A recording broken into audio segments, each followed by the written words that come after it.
La légende de Notre-Dame d'Aubune.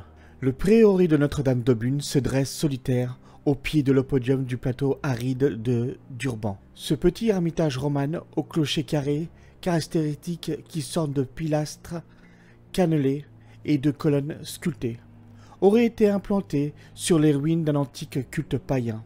Selon la tradition, Charlemagne, dit-on, fit halte en cet endroit mémorable, avec son armée. La veille d'une attaque contre les Sarrasins, les combats menacèrent d'être violents et l'empereur à la barbe fleurie, confiant qui placé à la bravoure de ses troupes, était loin de considérer l'affrontement comme gagné. Il convoqua donc solennellement tous ses chefs de guerre et leur détailla sa stratégie belliqueuse, afin de délivrer définitivement la contrée de ces morts qui entendaient la soumettre à leur insatiable soif de pouvoir et de domination. Le lendemain du sanguinaire conflit victorieux, âpre et d'âpre appréhension et d'autres affligeants d'assaut, le vieux soldat voulut manifester sa reconnaissance gratitude à la Vierge, dont il avait sollicité l'assistance, et décida de lui élever une chapelle sur le champ même de la bataille.